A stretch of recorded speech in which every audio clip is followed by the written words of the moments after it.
ما مباراة الأهلي خلصت مع فاركو بنتيجة 6-0. كان نفسي بس يخش جون عشان تبقى نتيجة 6-1، كانت تبقى بص مولعة أكتر.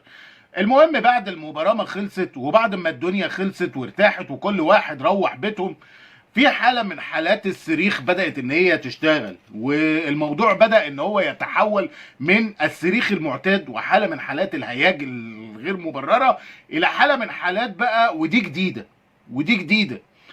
الايه الجنان، مش عارف بقى دي ممكن تسميها ايه، بس في حاله من حالات العبث حصلت بعد انتهاء المباراه على ملعب قناه السويس. في حاله من حالات العبث يمكن بتوع البليله يستحوا ان هم يعملوها. يعني تخيل كده تاريخك مع بتوع البليله دايما في متناقضات وفي حوارات وفي ضحك كتير، ولكن بتوع البليله يستحوا ان هم يعملوا اللي حصل في هيئه قناه السويس.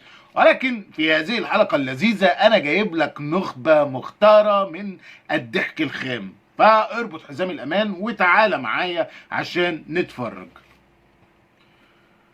أبدأها بهاني هابي. هاني هابي كان طلع بعد المباراة اللي فاتت، كان اتكلم قال لك مع ابراهيم فايق، قال لك معلش والله يا كابتن ابراهيم، الناس بتقول كلام على لساني انا ما بقولهوش.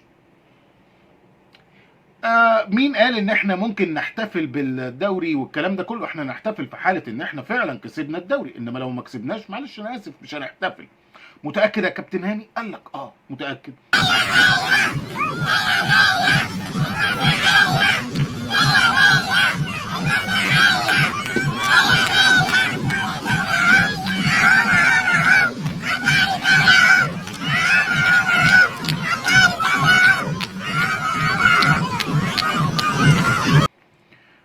فامبارح هاني هابي نفسه كان ليه تصريح لذيذ قوي، بيقول لك ايه؟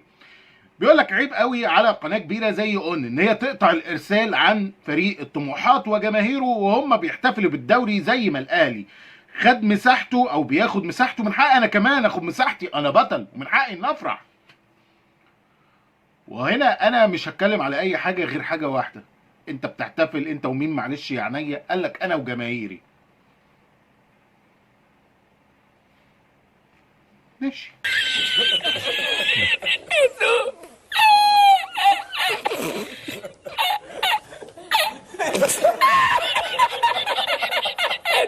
اما السيد خلوده فكان ليه هذا البوست اللذيذ بعد المباراه ما خلصت، قال لك بيراميدز بيحتفل بملعب هيئه السويس انتظارا لقرار المحكمه الرياضيه بالاتحاد الدولي.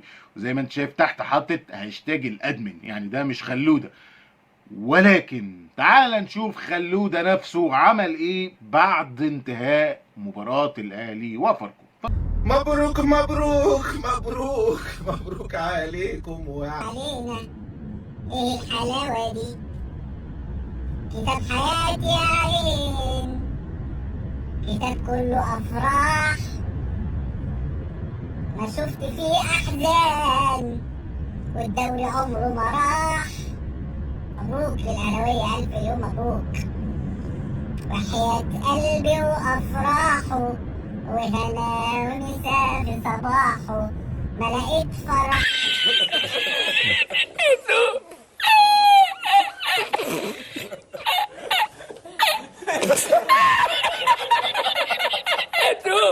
اما امبارح فكان في احتفالين، احتفال موجود في استاد القاهره وده احتفال بدرع الدوري والكلام ده كله، واحتفال تاني كان موجود في هيئه قناه السويس. المهم يعني سيبك من الكلام ده كله، انا بصراحه ما شفتش الاحتفال غير بالشكل ده.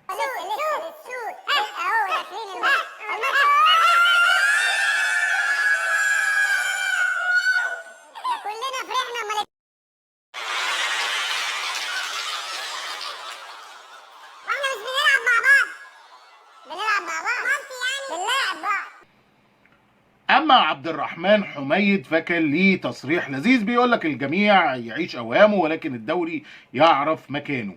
تعال نروح بقى لحاجه مهمه جدا وهي ليها علاقه بالصوره دي. زي ما انت شايف دي صوره وسام ابو علي احتفالا بدرع الدوري.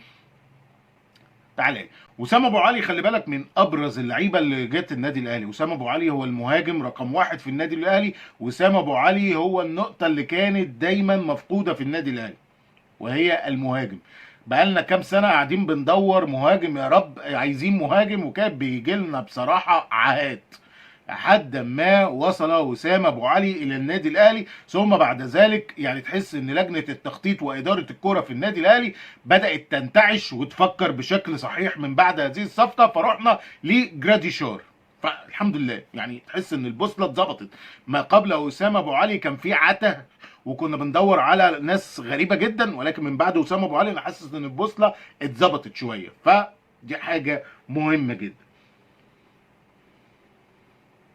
من الحاجات برضو المهمة اللي انت لازم تكون عارفها وهي امام عاشور. امام عاشور امبارح كان ليه حاجتين، الحاجة الاولانية وهو لقب هداف الدوري ودي حاجة عظيمة جدا، الحاجة التانية كانت لقطة بصراحة ما كانش ليها اي لازمة، ومحمد يوسف خلي بالك يعني اتكلم مع امام عاشور عليها وقال له ان انت سمحت ان الناس تقعد تتكلم وتخش، والحوار كالاتي ان امام طلع المدرج يجيب بنته وهو نازل لقى الملعب مقفول، فحصلت مشادة وحوار ورغي والكلام ده كله، قعد يخبط الباب برجله، ودي كانت حاجه كان ممكن تخلص بشكل اهدى شويه وبطريقه اهدى شويه، ولكن ده ما حصلش. فمحمد يوسف قال له الكلام ده ما ينفعش وما يصحش والكلام ده كله، فامام اعتذر وقال لك والله خلاص الموضوع يعني انا اسف، ووضح الرؤيه كامله والكلام ده كله. وهنا احنا عايزين نتكلم مع امام لعيب كويس جدا، امام لعيب من افضل لعيبه الدوري واحسن لعيب في مصر، ولكن محتاج ان انت تظبط الحاجات دي كلها عشان في ناس قاعده مستنيه لك السقطه واللقطه،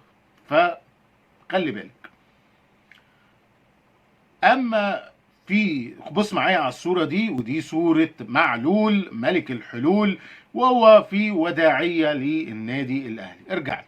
طبعا احنا امبارح كنا اتكلمنا على علي معلول، ويعني علي معلول انا بالنسبه لي يعني ودي حاجه معروفه جدا من قديم الازل على القناه دي، فعلي معلول بالنسبه لي خط احمر ولعيب فعلا، يعني عارف انت بالنسبه لي اسطوره، لعيب اسطوري يعني بكل حاجه، لعيب فعلا دخل النادي الاهلي من ساعه ما دخل لحد اللحظه بتاعت امبارح مفيش مشاكل، مفيش اي حوارات، لعيب فعلا خدم النادي الاهلي كتير وشارك بشكل كبير جدا في انجازات النادي الاهلي في السنين اللي فاتت، فانا بشوفه من اللعيبه الكويسه جدا. ويمكن انا اقترحت امبارح اقتراح ان هو يكمل موسم كمان مع النادي الاهلي، لان انا شايف الموسم ده هو ما خدش فرصته بشكل كافي، ما خدش الفرصه، وكولر بصراحه ظلمه، وانا شايف ان اللعيب ده كان يستحق فرصه،